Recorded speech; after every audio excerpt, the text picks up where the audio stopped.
Okay, we've learned several methods for finding solutions to quadratic functions. And again, remember, when we find a solution, we are looking for the value that makes a quadratic function true, or the value, the specified value, y value, that they want. So they may want to know, like, when a ball hits the ground, or at what times a ball is at the height of 55 feet, or something like that. So we want to know, it's finding the solutions that match the y value we've been given, and usually that y value is 0. So we're usually finding zeros or roots, but sometimes we're finding other values. So there were 5 methods that we learned. We learned graphing / tables, we learned factoring, we learned square root method, completing the square and quadratic equation, the quadratic formula, I'm sorry. So we're going to actually talk about which of those methods are best for each situation, okay?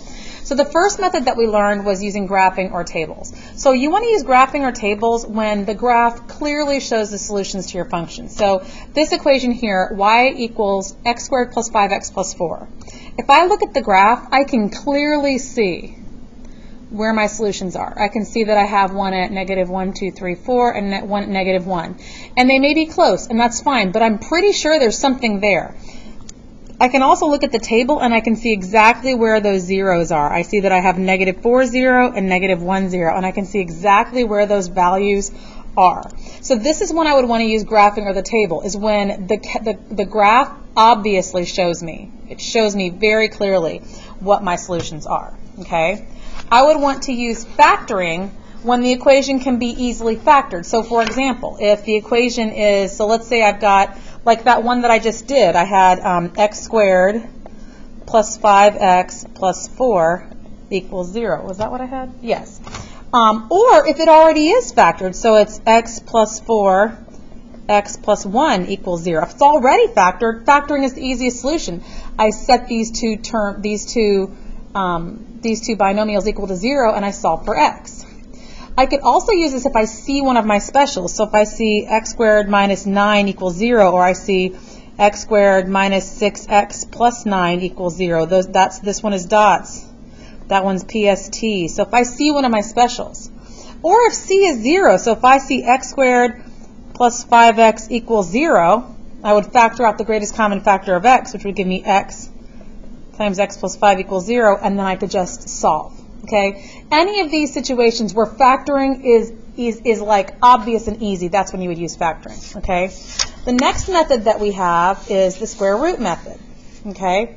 And here, I'll just cover this up so we're not staring at it. The square root method I use when x squared is equal to a number. So like, for example, if I have x squared equals 6, I could take the square root of both sides, and that will give me the answer. If the middle term is 0, so if I have like 2x squared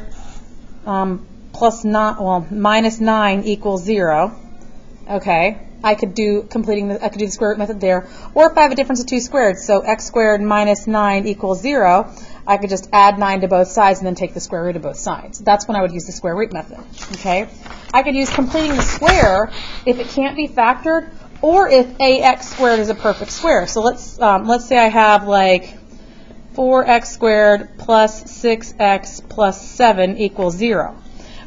Because 4x squared is a perfect square, I could technically, I could take this, I could subtract 7 from both sides, and I could complete the square to solve this one, okay? The last method that we learned was the quadratic formula, and we use the quadratic formula when what we're using can't be factored, when I can't see anything special, or when I just want to use the quadratic formula. The quadratic formula is kind of like we've talked about. It's like our magic bullet. It always works. So we can use this one anytime, okay? So as an example, let's try this. I have one problem that I can solve using every method, okay? So x squared minus 5x minus equals -6. I can put this in the calculator.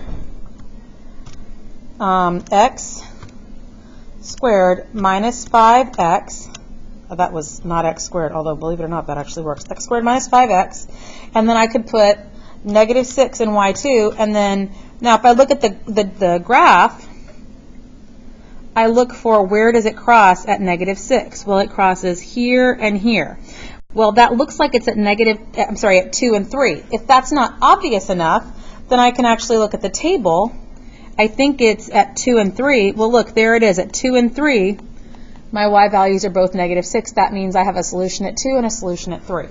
Okay, so that's one way I could do it. And again, I would represent that like if I was trying to kind of like remind myself of what I had done for graphing, then I would say when x is 2, I have -6 for both rows. When x is 3, I had -6 for both rows. And when I look at the graph kind of looked a little bit like, it looked like this, and it like had a line right there at 2 and 3. Okay?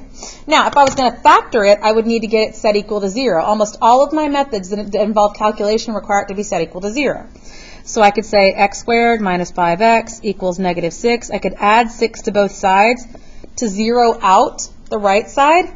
Then I'd have x squared minus 5x plus 6 equals 0. Okay? When I factor that, and I'm not going to go through, well, yeah, sure, why not? When I factor that, I have x squared and 6. I need something that adds up to, well, that multiplies to 6 and adds up to -5. That's going to be -2 times -3 gives me +6. It adds up to 5, so -2x, -3x, x minus 3, x minus 2. I have x minus 3 times x minus 2 equals 0. And then remember, to find the solutions, I set them both equal to 0. X minus 3 equals 0. X minus 2 equals 0. And then I solve for x. X equals 3. X equals 2. So far, I have the same solutions for both of them. If I wanted to, I could also solve this one by completing the squared. X squared minus 5x plus something equals -6 plus something. Well, to figure out what this is, I have to use b over 2 squared equals ac. So -5 over 2 squared equals ac, well, 1c. -5 divided by 2 squared is 6.25. I add 6.25 to this side. I get x minus 2.5 squared equals 0.25. Again, it's not pretty, but it seems to be getting the job done. Take the square root of x minus 2.5 equals plus or minus 0.5, because the square root of 0.25 is 0.5. So I have x minus 2.5 equals -0.5. X minus 2.5 equals +0.5. Here I get x equals 2. And I get x equals 3. Again, same answers. Quadratic formula, I could do the same thing. I would use the same equation here. Well, I would use this one. So I'd have x squared minus 5x plus 6 equals 0. A equals 1. B equals -5. C equals +6. Negative b plus or minus the square root of b squared minus 4ac all over 2a means -5 plus or minus the square root of -5 squared minus 4 times 1 times 6 all over 2 times 1. When I put the first one in, I'll just tell you when I put the first one in, I'm going to get 2 and I'm going to get 3 as my solution set. No matter which way I solve, I'm going to get the same answers. So I can do them all, but honestly, which one of these was the best method? Which one of these took the least work? The graph or table was the fastest one. So again, remember, I can use every one of the methods that we've learned to solve, but I want to use the fastest one. Okay, so I usually start with the graph, and then I kind of move from there. If I see that this looks like it's, I can, as you can see, I can solve this one by completing the square, but I have these decimals. It's not the prettiest method.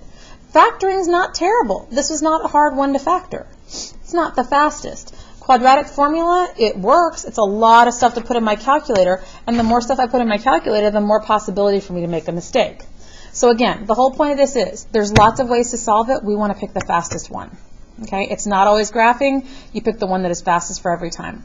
So any questions, make sure you write down your questions, and I will see you tomorrow in class.